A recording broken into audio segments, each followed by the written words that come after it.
tonight. My name is David Roylance. May I show of hands, who knows me in this room?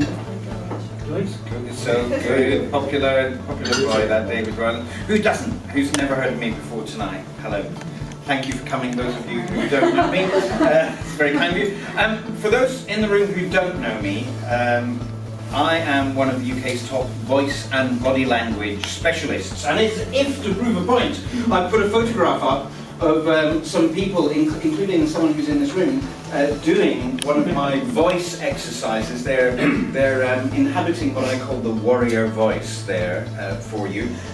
Typically, I work with women who are in corporate roles who are confident, they're strong, but they're kind of, they struggle when they're in meetings to be heard. They open their mouths, one of two things happens. Either a man on the other side of the room will repeat it and take credit for it, or a man on the other side of the room will start speaking as if nothing has been spoken. And what they get from me are the skills and techniques that mean that when they do open their mouths to speak, they are not just seen and heard, but shining like a beacon. And where I've got a great track record is helping women get themselves promoted into boardroom positions as a result of doing that. The reason that we're all here tonight is I also run a mentorship program, which is called the 90-Day Superstar Speaker Challenge. I run this 3-month program roughly every 3 months, and it's aimed at business owners who want to use the stage as a method of growing their business. And together, for the past 3 months, tonight's speakers and I have been working to create their killer calling card presentation, a structure that they can use, go into meetings, go into presentation situations and help grow their business.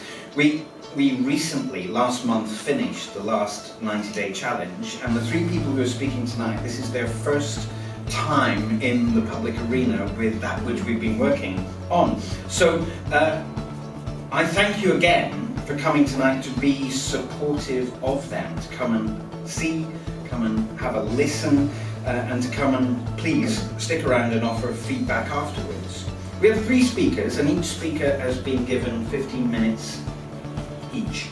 I said each twice there. But they have 15 minutes for your time. That's about 45. I'm sure there'll be some questions.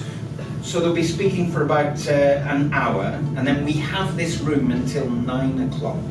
And I'm going to ask, please stay, have a glass of wine. I know that the speakers will probably want to have a glass of wine when they are done. So have a glass of wine with them and offer your feedback and support, please. As I say, we have this room till 9. If any of you want to continue having a conversation, then you can do it upstairs in the lounge here quite happily after 9. Until then, I think it's time I introduced the first of tonight's speakers.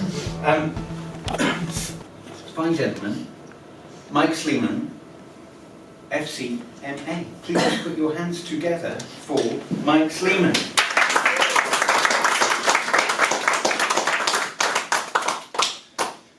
Thank you very much indeed, David.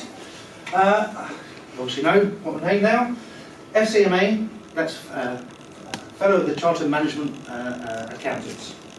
And I trade through a company called P2P Finance, which is Pathways to Potential. And it's about not only meeting my potential, but it's meeting my clients as well. Excuse me. But one elephant which I think is in the room is that when you hear the word accountants and finance, a lot of people, they switch off because there's a misnomer that we're all boring. And hopefully what I'm going to show you tonight and demonstrate tonight is that we're not all boring. What we do is interesting and is useful. I'm not saying I'm not boring, but hopefully I'm not. What I'm actually going to talk today through is about success. Big topic. I'm not going to try and describe how you can become successful and what is success. It means different things to different people. I mean, what does success mean to anybody here? Shout some things out. Mindset. Mindset. Time. Wealth, family, happiness. Choice. It's all of those things. Success is very individualistic and is the same but different for loads of people and everybody. What I'm actually going to try and talk about today is what if you do start to get successful? You're all here running your own businesses. What if you start to get successful? And you've got to start thinking of it in terms of not just you being a success, but your business. And now think of your business as a separate entity away from you. You're like conjoined twins, you're Siamese twins. You're separate, but you're the same. You're totally linked, but you are separate. And let's talk a bit more about this. So remember, when you start your business, you're all fresh-faced, all keen, nice and eager, and then after you've been running, it takes its toll on you. Yeah? Yeah, that is me. A couple of years ago. But the same thing can happen with your business. Okay? So your business, think of it in terms of having a body. So all the knowledge that's in your business, the brain, you have to supply, and it comes in from outside as well. So if you've got partners and so on, or even from your suppliers and your customers, it has to come in. The heart, that's the passion, that's got to come from you. But if you think of yourself as well, one thing that goes through every single part of your physical being is your blood. Your body's bloodstream is money. Money is key to understanding your business. Numbers are key to understanding your business. A friend of mine, who's now a client, he had start up his business in terms of running shops, some retail shops for running bicycles. And he kept getting confused between what was in his bank account and what was in the company's bank account. And also he was buying stuff and because he wanted it, because that's what he felt like. But his business was then suffering because he didn't realise that what he was buying was still staying on the shop floor. He wasn't selling it. You are together, but you're separate. So, let's have a look at this thing about if you start to succeed. You're all aware of the upsides of owning your own business, aren't you? You know, you've got your independence, you get clients, you've got money coming in. Whoopee, you're a success. But how many of you have yet discovered what the downsides are? And there are downsides. Thank you, Scotty. Let's look into those a bit more. Downsides of success. And again, we're going to look at them in terms of you and your business. Separate. So for you, it's this whole thing of work-life balance. When you start up a company, it takes over your life. And you've got to have a very understanding family, very understanding friends, and it just takes over. And the more you get success, the more pressure builds up on you, and you start to get a bit stressed out. And you start to be very focused on sorting out your problems and sorting out your issues. And you start looking down, and all you do is focus on your problems. But if you do that, then you're not seeing the bigger picture, and you're missing opportunities. So you start to be worried, overly focused on short term and not looking at long term.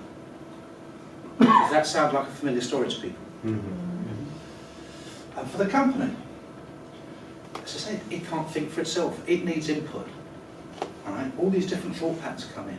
And as it gets more complicated, more people involved in it, more different thought patterns come in.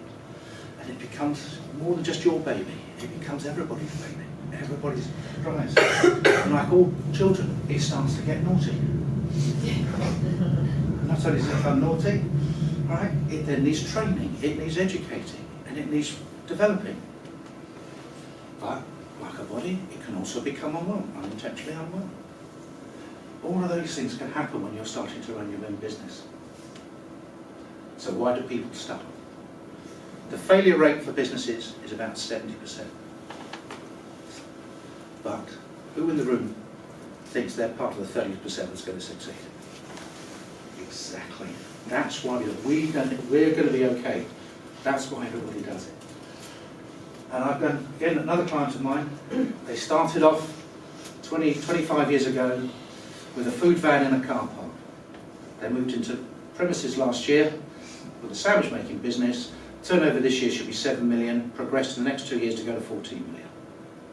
And not only that, because they've got the work-life thing, they're moving out of the business and their sons are now taking over. That's why people start. So let's look at the different elements of success. Excuse me, I might cross over the room here.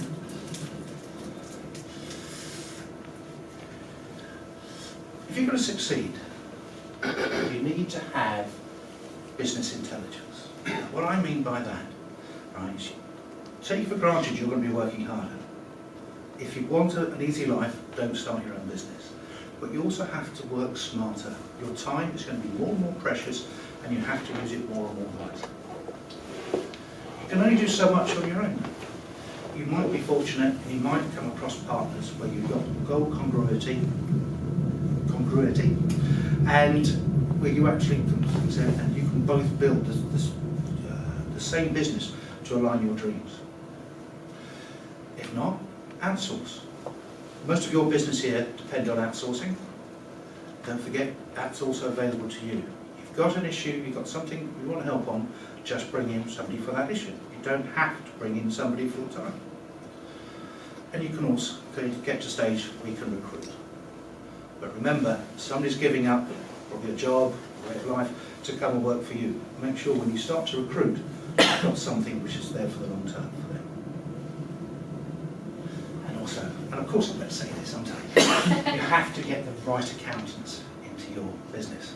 Notice that's plural. You might be fortunate to find accountants who can do both, but there's two parts of accounting. Right? One does the tax and all your statutory filings. But all they're dealing with is the past, what you've already done. But if you find the accountant who can help you drive your business forward and help you and add value to your business, they're a godsend. Not so to me, but they're a godsend. How does anybody here, so what we're going to go through now is how accountants add value. Because funny, we do. Okay? And again, we're going to look at it from you and your business, two separate ways. And again, just putting that picture up to remind you to think of the business as having a body. So first of all, you're the captain of your ship, you're leading the direction where you want your company to be, but with all vehicles, Vivian, you'll have this, you need a navigator. Someone to help you steer you on course. And so when you're busy on anything else, you can make sure that the ship is staying on course of where you want it to go to. That's one of the prime functions which the right accountant will help you out on. Also, if you remember, we were talking about businesses becoming unwell.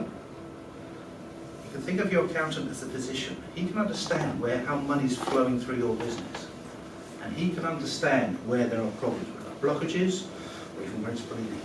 He can see to make sure that the whole thing stays in balance. He can be interpreter. What I mean by that, right, is that your company's speaking to you every single day. And he's speaking to you in the language of numbers. Now, how many people here are uncomfortable with numbers? Very brave, thank you very much. Right. Statistically, there's usually a lot more than that. Numbers are your friend.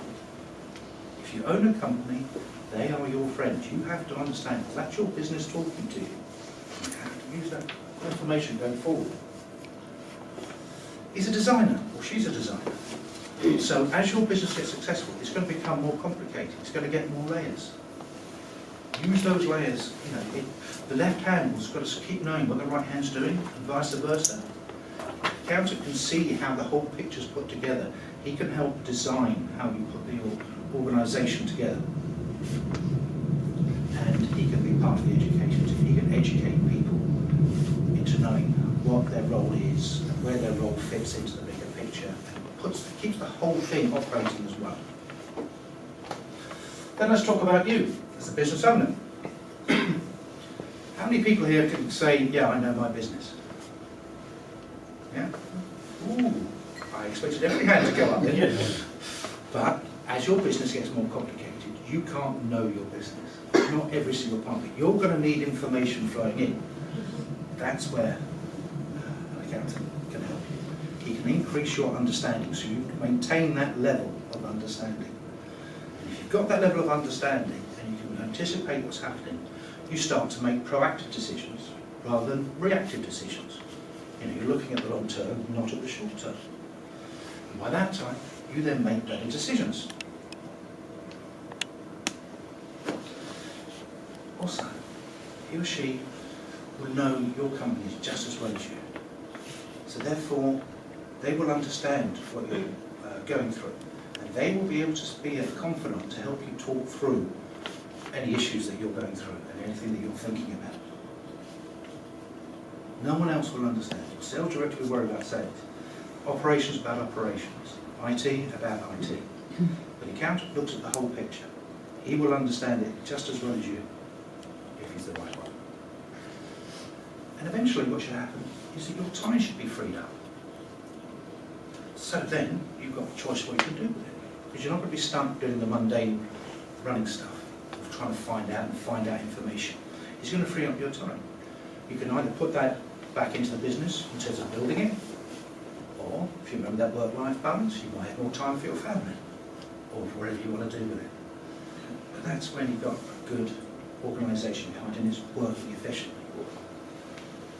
So, in all those instances, that is how a good accountant will actually add value to your business and help you move your business forward. So that is what I do. There's my contact details. I love what I do, and it makes it very rewarding when it comes up. Thank you very much.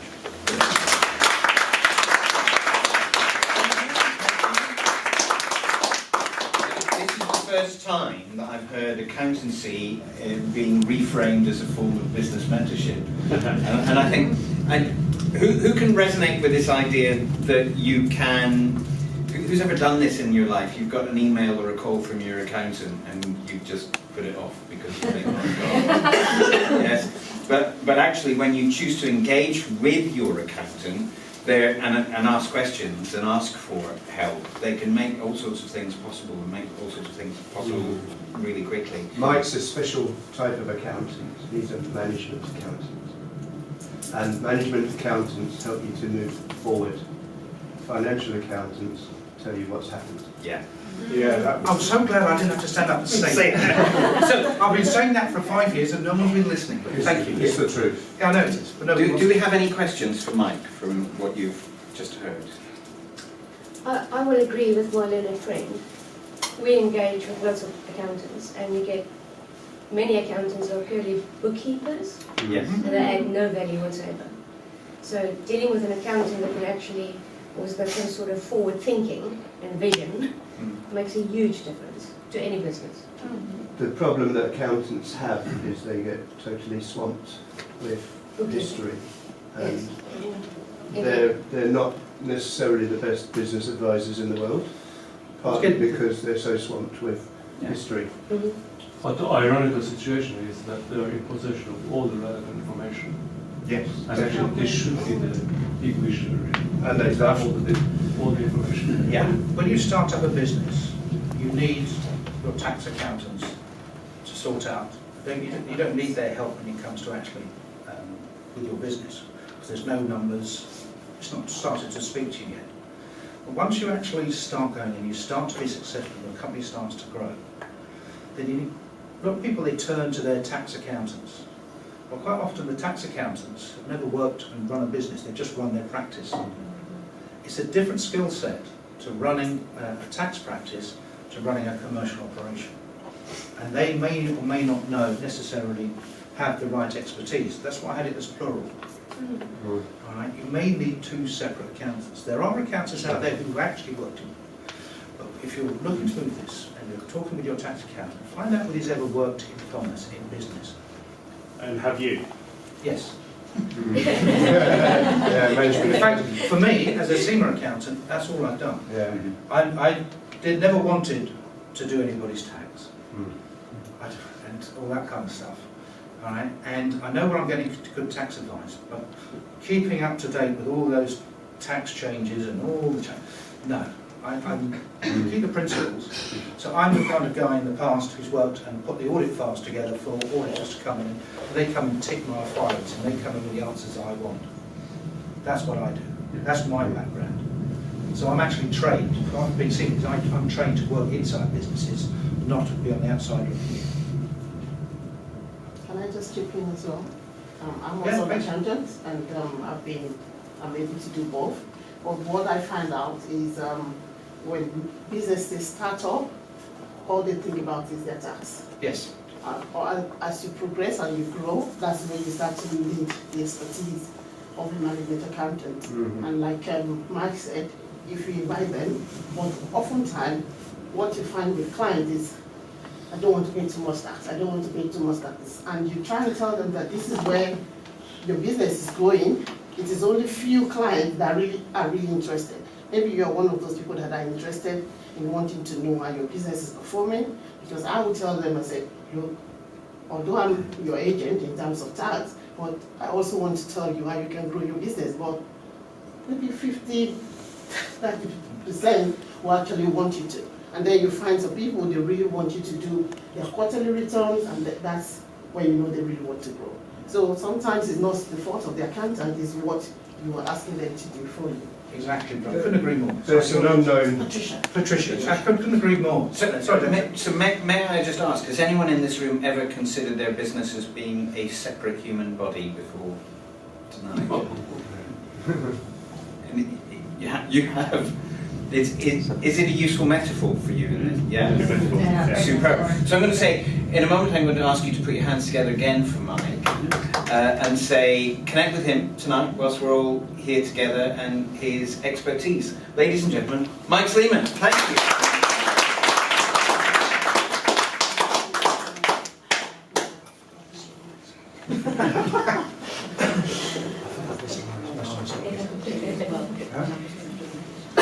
Now, I'm going to introduce you right now to an incredible woman who's got an incredible story, and I'm not going to spoiler it by telling you anything about her, except to say, get those hands together, please, for Vivian Bannigan.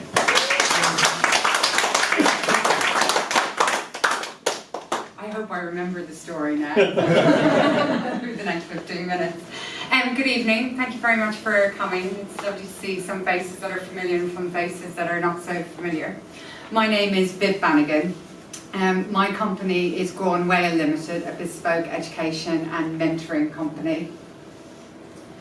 So Grown Whale. Well, Grown Whale was a pirate queen from the west of Ireland. Her English name is Grace O'Malley. She lived at a time of economic upheaval in 16th century Ireland, just as the English were starting to colonise the country. She got a bit bullied, she went to prison, and then she decided, I've had enough, I'm going to take a stand, so I need to speak to the boss. And who was the boss? Well, Queen Elizabeth I. So she got in her boat and she sailed from the west coast of Ireland all the way around to meet with Queen Elizabeth I in Greenwich Palace. And that's where I'm going to leave the story of Grown Whale, just for the time being, apart to say that she has inspired me to create and name my company after her. So, if it's okay, may I tell you a story? Sure. Like to hear a story? Well, this is why you're all here. So, 13 years ago, I lost my father, my job, and my relationship all within a matter of 12 weeks. And I was very overwhelmed, very heartbroken, and quite stuck about what to do going forward. So I decided that I would set 3 goals over 3 years. Seems reasonable, set goals over a period of time. So the first goal I set was I went back horse riding. This was a sport that my father had encouraged me in. He had come to my riding lessons when I had fallen off horses. He had stuck me back on and said, you can't get off a horse, can't walk it back to the stables, you have to ride it back. So for me, it was very emotionally connecting and spiritually connecting with my father at the time. In the second year, I went back to learn to play golf properly. I won't say my golf game has improved, but it was one of those sports that I played hockey at school, and when I had started my professional career, my company had encouraged us to play golf together. So for me, it was a professional focus. It allowed me to feel professional on a Saturday, talking as we walked to the golf hole, because that's as far as I could get, whether I was in a traditional job or not. The third goal over the third year was slightly more personal. It was to learn to sail. When I had been a young girl, I had a neighbour who built a boat in their backyard, and when I needed some space, I used to go to the backyard and I would watch this boat being built. And I would think, is it going to float? Is it going to sink? Where is it going to travel to? And Mr. Gregory, my neighbour who built the boat, put me on a boat when I was about 9, and I had so much fun. I don't really remember much, except that I just loved the fact that it rocked, it floated, it could leave. And he mentioned to my father, I think you should take her down to the yacht club and get her into sailing. Now that never happened, but I remembered it. I was around 9 or 10, I remember him saying that. And during my 20s, when I went out on a couple of yachts and was taking dinghy sailing, I really had a lot of fun, and it was again mentioned. So about 2005, my third year after I'd set my 3 goals, I was working for the Financial Services Authority, and they had a dinghy sailing club. And I thought, should I go down, should I not go down? I always had an excuse. I'm too busy, I've got family in Dublin, there's too moving around, I won't fit in, I won't be any good. And eventually I just said, you know, I'll just get up the courage. That's all it does. If nobody likes me, that's fine, but at least I'm going to get down there. And I went down on a Thursday night, and I just had an awesome time. People I met on that night have been supporting me in my business for the last 3 years. It meant that much to me. The following week, I got offered a place in a regatta in the Isle of Wight. I just signed the cheque, I went down.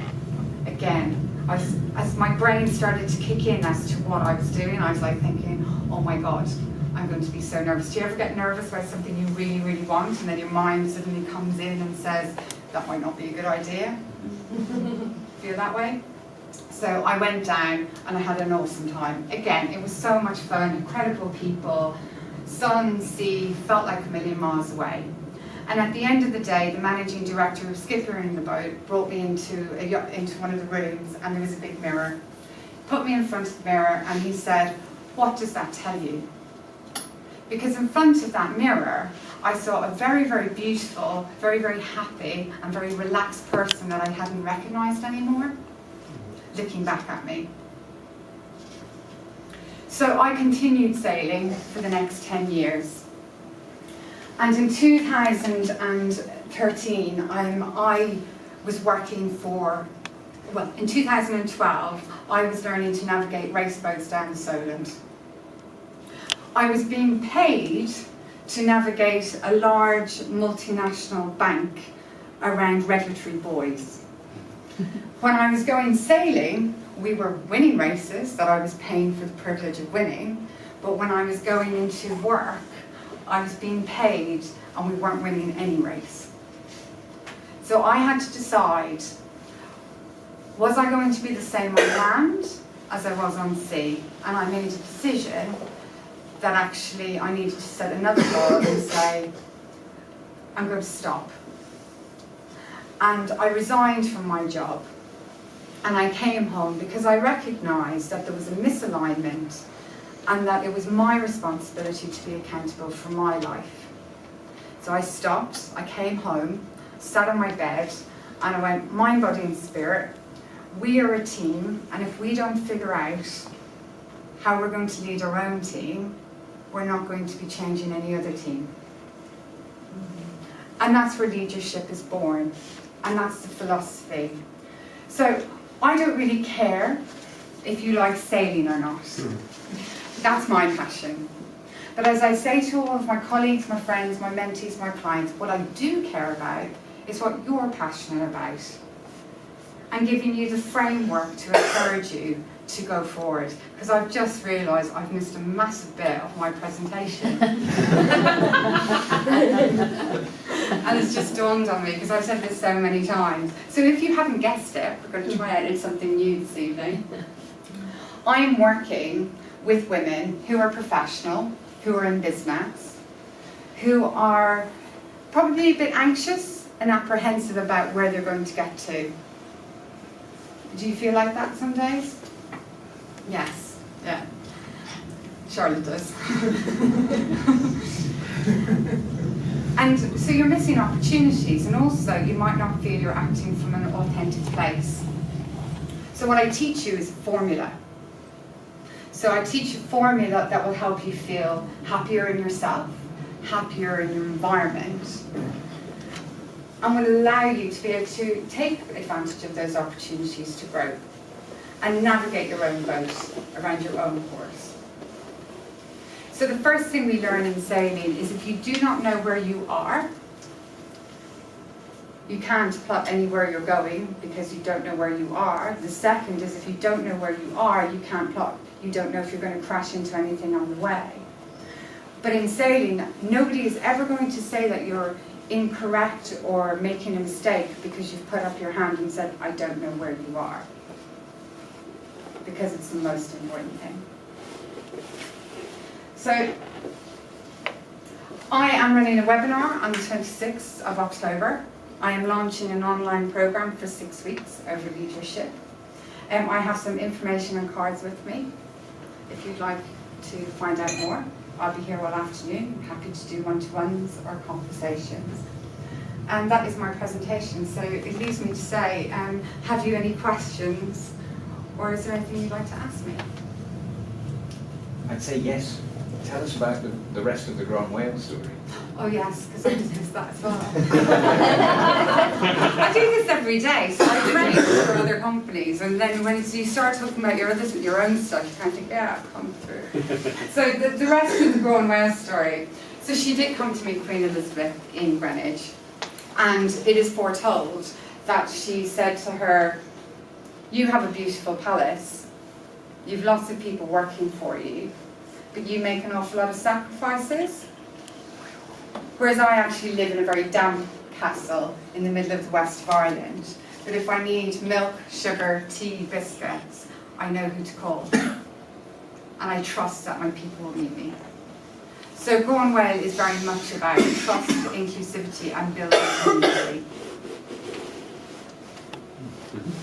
And there, I think I haven't forgotten it anymore. I can't believe it. How long you practice?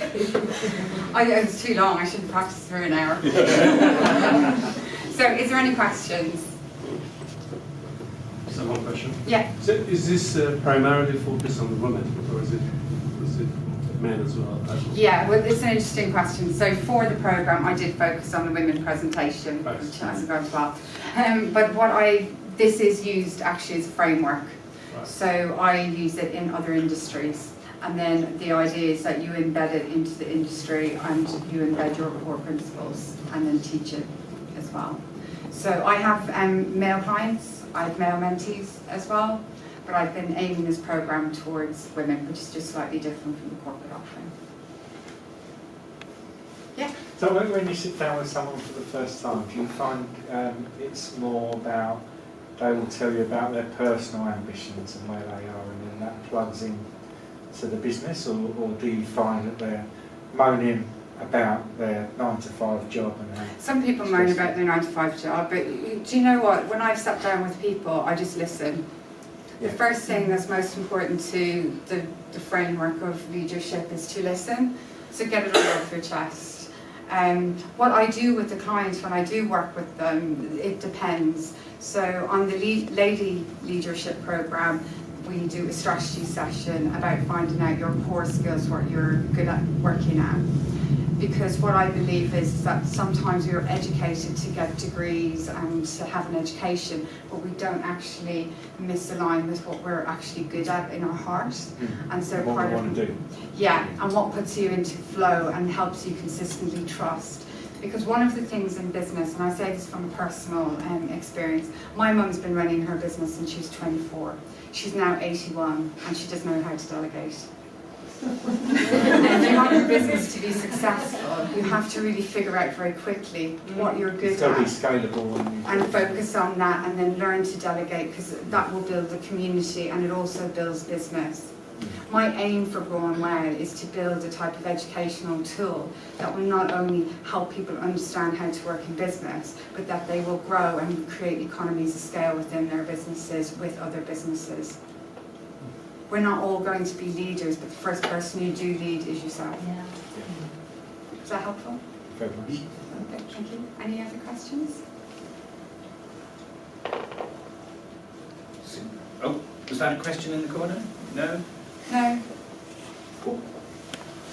Ladies and gentlemen, I hope you agree it's a fascinating story. I'm constantly in awe of Vivian and the story of Grace O'Malley. I'd like to ask you to put your hands together for Vivian.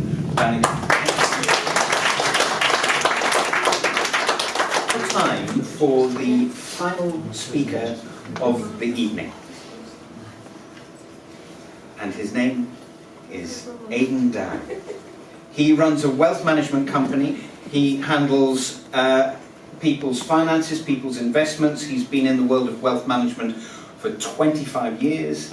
He's a chartered wealth manager and a chartered fellow of the Securities Institute.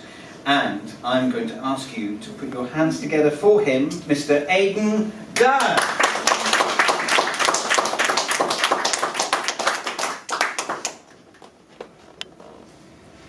We sleekit, Cooran, timorous beastie. Oh, what a panic in thy breastie. Thou shouldna run away sae hasty, for I would be loath to run and chase ye. My name's Aidan Dow, and I run a wealth management business called Aidan Dow Wealth Management. And I have a dream. I have a dream. Yes, I have a dream that I'm going to change the world, one person at a time.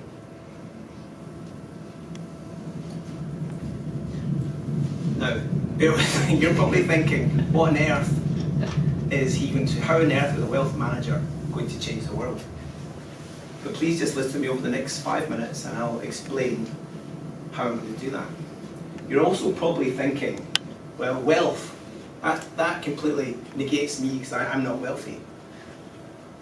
But I'll throw some statistics at you. If you've got £3,000, you are the top 50% of wealth in the whole world. You're in the top 50%. If you've got £64,000, you're in the top 10% of the world's wealthy people.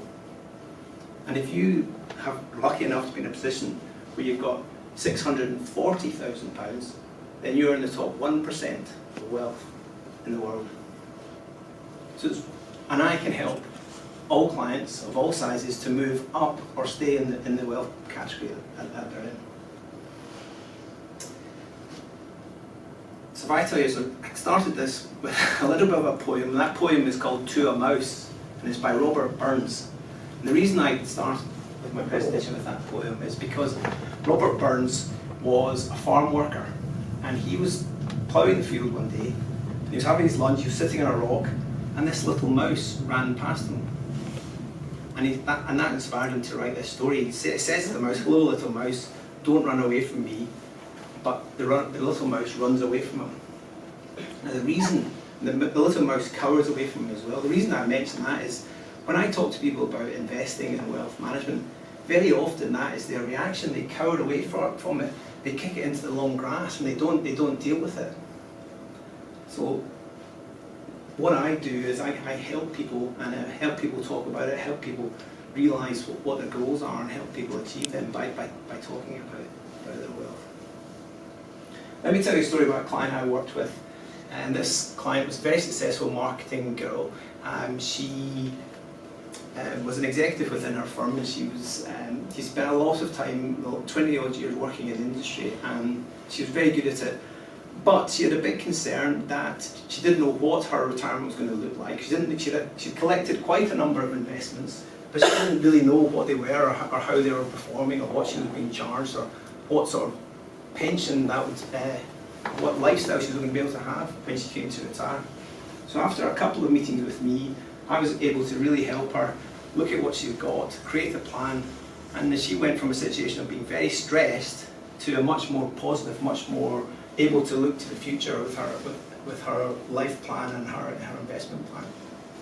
So if it's okay with you, I'll quickly look at the process I go through with clients, and that's really a wealth management process. We'll quickly look at that. So, yeah, so if I look here, it's quite a straightforward process. So the first thing is we'd have an initial meeting and we'd set goals in that meeting, and we would look at the existing investments, and then we'd do risk profiling. And that's a really crucial part of the investment management process, is understanding the risk that people want to take. From that, I'd go on to do a proposal, then we'd implement that and review that on a very regular basis, possibly every 6 to 12 months. So I mentioned risk profiling. I'll just move on to the next slide and talk a bit about risk profiling. So risk profiling is basically taking the risk that you're comfortable with and implementing that into investments that you're comfortable with, and also that match the goals that you want to achieve. It's quite a complex thing. I mean, what typically happens to find out people's risk profile is you do a questionnaire, then you match the questionnaire with the risk profile, and you also match their goals. There's no point in being very risky but not having very conservative goals, or vice versa. And then also overlay that with market experience and what's happening within markets at that particular period. Then the next step on from there is we create a portfolio for the clients, and we use a wide variety of asset classes, and that's just a list of the asset classes. I'm not going to go into the asset classes at the moment, but basically the premise of all the portfolios that I look after is do not have all your eggs in one basket. It's as simple as that. And then moving on from there, this is how a portfolio may look. So you look at that, you can see that this is a balanced portfolio. Typically, the blue is a riskiest asset, but it shows that not all the eggs are in one basket. It's just a bit of a summary. Yeah, so there's many tools that we use to try and bring people back to looking and giving them pictures so they can see their life plans and their investments, what they're looking to achieve. So one of the tools is cash flow modelling. And basically what you do is you take somebody's age, you look at their investments, you chart that over the time to when they're looking to retire, and then when they retire they start eating into their investments, and then hopefully they'll have enough money throughout their lifestyle to live the lifestyle that they want. Then moving on from that, this is a slightly different way of looking at it, a bit more visual. So you can look at your age. So this client's 43, income of 49, expenses of just under 30, and this is their assets. So over time these assets will grow, so you can get a good picture of what assets they'll have and what they'll expect by the time they come to retire. And what this is highlighting that if they have the income that they want, they may run out of money when they come to the age of 90, 91. So you can adjust their plan going forward once you've done that. At Untitled Wealth Management, it's not about just getting a plan, it's keeping in touch with that plan and communicating that plan. Through my app and through my website, you can keep in touch with exactly your portfolio. You can plug in your lots of other details. You can look at your mortgages, you can look at your bank account, have that all plugged into your laptop or into your phone or tablet. And it means at the click of a button, you can see your entire financial position. And that's live up to date, so that's checking into your portfolios as of previous day's close. So that helps bring to life the wealth management process and helps people identify with their own situation. Now, I've given you a bit of an insight into the wealth management process, but what I'm going to give away for free is 5 golden rules which you can take away, and if you implement these rules, you're going to be in a much healthier position going forward. In 12 months' time, if you implement even one of these rules, you will be in a much healthier position.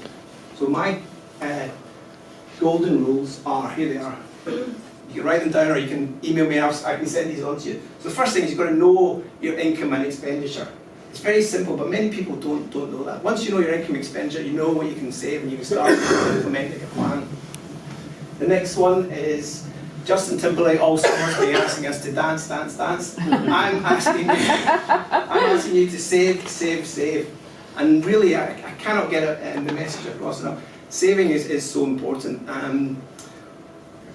The way I encourage my clients to save is just have a direct debit coming straight out of their bank account, straight into a savings pot. So you don't really notice that you're saving, and you just don't even think about that money that you've got. And then I don't know if you've heard the term, you benefit from pound cost averaging. A lot of people stress about when to invest in the market, at what time they should be investing in the market. Is the stock market right for me? If you've done the risk profiling, you've got yourself a portfolio, then you put in a set amount on a monthly basis. What will happen is you will benefit from pound cost averaging. So some months you'll be buying the market, it might be a bit overpriced. Other months you'll be buying it when it's undervalued. So what happens is you get a very smooth investment build up over time, and you'll get value for money. So that's golden rule number 3. So number 4 we've talked about a bit on the risk profiling. Then number 5 is use your tax allowances, and that I can help with that. You probably heard of ISAs, you've heard of pensions. There's other tax efficient things which are changing all the time. So it's always worth keeping in touch with somebody. But if you do the reading, you can stay on top of these things and know them. So that's my 5 golden rules. But I'm going to throw in another one, which it's not a rule. It's just what happens if you save in this way. What happens is you benefit from the power of compounding. I'll just go back a slide there. So the power of compounding, I don't know if anyone's experienced that term or read much about it, but there's a story that goes with that, and the story was there was a king, and the king absolutely loved games. He was obsessed with games. Somebody brought him a game of Jenga, he absolutely loved that, played that for hours and weeks and weeks and weeks. Then somebody bought Monopoly, he thought this is great, played Monopoly for weeks and weeks and weeks. And then somebody invented chess. And the king was so impressed with the game of chess, he said, I've got to meet the person who's invented this game, I'm going to reward him. So the inventor of the game of chess came to meet the king, and the king said, look, thank you very much for inventing this game of chess. How can I reward you? And the inventor of the game of chess said, very simply, what I'd like is, I'd like 2 grains of rice, and I'd like you to put on the first square of the chessboard, and then double that amount of rice for every single square on the chessboard. And the king said, is that all you want? Just some rice for this fantastic game? And he said, yeah, that's all I want. He was actually a very clever mathematician, the person who invented chess. So if I just show you what happened here. So he put 2 grains of rice on the first square, then that doubled to 4, that doubled to 8. So by the time he got to the end of the first row, he had 156 grains of rice. I don't know, Mike's an accountant, he might know the math better than this, but actually when you get to here, there's 10.5 million grains of rice. And then when you get up to here, there's trillions, absolutely, there's trillions of rice. And actually wiped out the king and his whole empire. So what I'm saying is, this is the way, if you start investing early, I'm not saying you're going to double your money every time, but you start investing early, what happens is the longer you're in, you're benefiting from compounding, and by the time you come to retire 30, 40 years away, you're really benefiting from the compounding, and it really takes off. So it's simple things, but yeah, that's really it.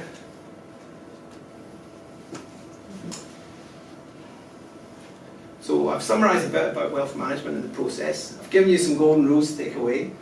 So I just wanted to summarise to say, I really do have a dream. I have a dream that every single person in this room, every single person in this city, and every single person in this country will wake up on the day they retire, and they're not going to be confined to the 4 walls that they're living in. They're going to feel uplifted because they've planned and they've got freedom to do and to take on a new phase of their life, to do the really important things like attend their children's graduations and attend weddings and travel, and also the simple things like just inviting their friends and family over for dinner.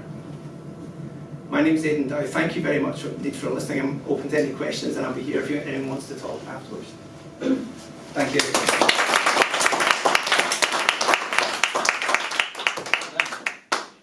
Are there questions for Aidan? Do you deal with international wealth management as well? I am only authorised to deal with UK clients, but I can deal with international people's money in the UK.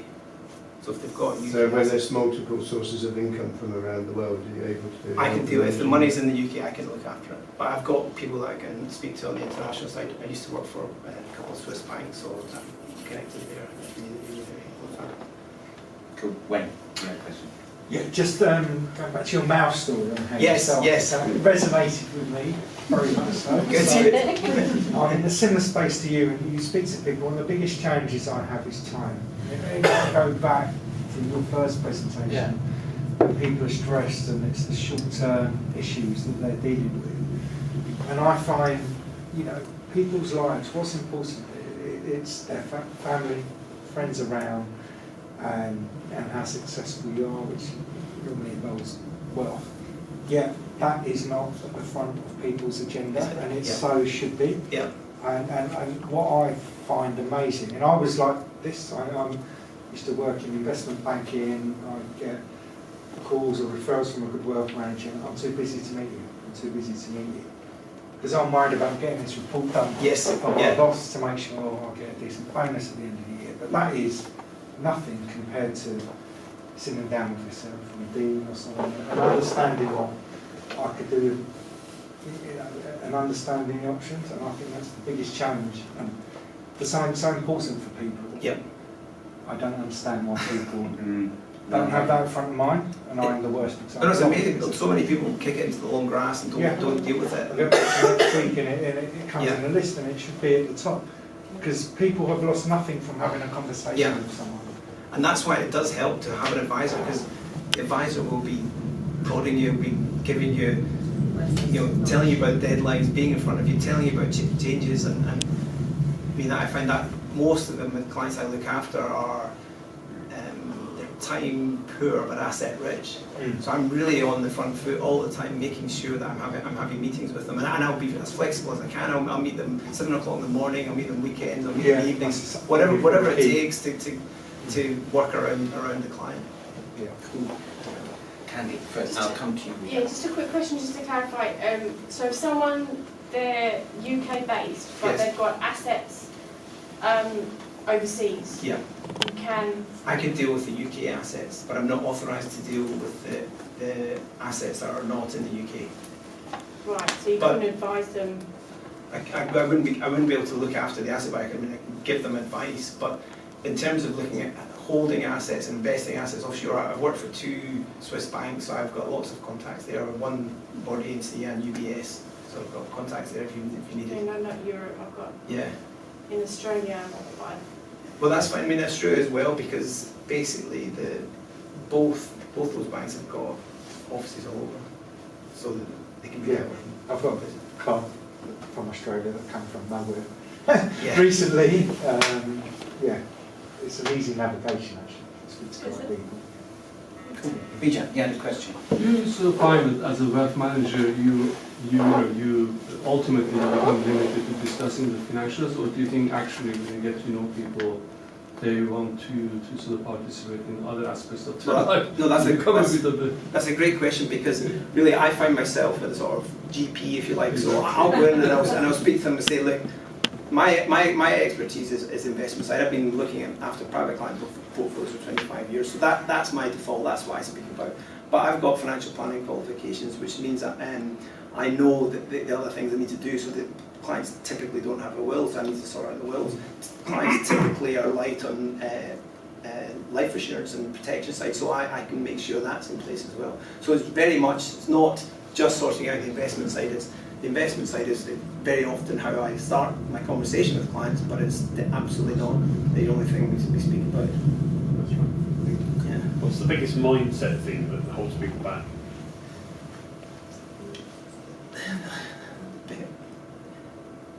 that's a very good. It's difficult to answer because everybody's very different. So some people it is just making that first decision. So I had a client that sold the business and then just didn't get around to investing the money. And then when I engaged them, I said, look, come on, we've got to get this money invested. Got the money invested, and then so that taking the first steps is very often a difficult mindset, and building up the trust. So that's quite often the mindset. If people haven't invested or haven't sort of taken that first step, that is difficult to persuade them. Yeah. So one last question. I'm going to say we're going to be here for an hour, so you can engage with all of my speakers tonight for the next hour. Pat, do you have a question? Yes, please. Many people, Leighton, are afraid to go to wealth advisors, financial advisors, because of the fees. Yes. Could you say something about fees? Well, I mean, what's happened is the government announced a retail distribution review, because it used to be a dark and shady world, the fees within financial advice. But so the government has addressed that problem and is now unbelievably clear. I mean, I cannot engage with any business with somebody until I've written out the fees in a percentage, and I've written out the fees as a number. So it's very clear. And I would recommend speaking to people, getting a feel, reading the press, getting a feel for somebody's fees, looking at the proposal, and don't just speak to one advisor. You'll find that the proposals do change quite dramatically, and it's also you're getting charged for levels of service, and the levels of service vary dramatically as well. And whatever the fee structure is, it's not as expensive as going it on your own. Yeah, I mean, a classic example. So this client that invested, he this year his portfolio is up 30%, and his tax savings has been well over double figures. So it's significant, and I mean that's a fraction of my fee. So well worth. I think it's a very interesting question as well. You know, if you go and see your accountant, you willingly pay your accountant. You willingly pay for any other service you engage. Why wouldn't you want to pay a financial advisor?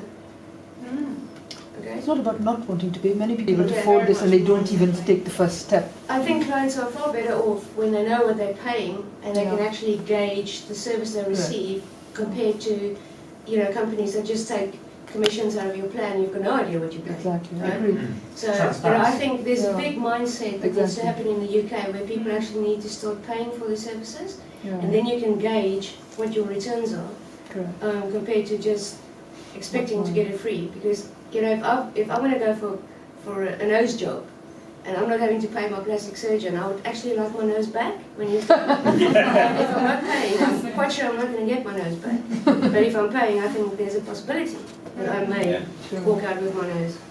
Just one short question. Also about mindset. So, when is the moment you think that people actually start thinking about wealth management? Is it with is there any there's a level of money that you... I think there's a statistic that says post 50 people start engaging, post 50 people start thinking retirement is going to happen. Before that, it's always in the back of their mind, it's not really going to happen. So paying post 50, I'm asking about the level of money that they you know, the assets that they've got, what they've got. What they consider as wealth, the amount of money that they consider as wealth, and needing a wealth management. Well, that's interesting. And when I used to work for UBS stopped dealing with clients that had less than $1 million of liquid assets. I don't have a minimum, but because of that, there's a huge gap. The banks have all moved away from. They've basically viewed it as unprofitable to deal with smaller clients. So there's a huge gap. There's a huge, and I find that smaller clients need advice more than anyone. So that I feel there's a huge gap in the market now. I've heard several people say that they realised they needed wealth management when they'd earned an awful lot of money and didn't have it anymore. Right. Yeah. Very good. And what a great conversation we're having on a Wednesday night. Ladies and gentlemen, thank you very much for giving Aidan Dow your attention. Please. Super. Thank you very much. I really appreciate all of you coming tonight to support the speakers who are here. Thank you to my speakers. I'll get you back up on stage in a moment. We have this room for the next 55 minutes. So please stay and connect with each other and the three speakers. And as I said at the beginning, they really want professional feedback that will help them be even better the next time they do this. So I'm going to ask you, please do engage. Have a glass of wine and carry on the conversation.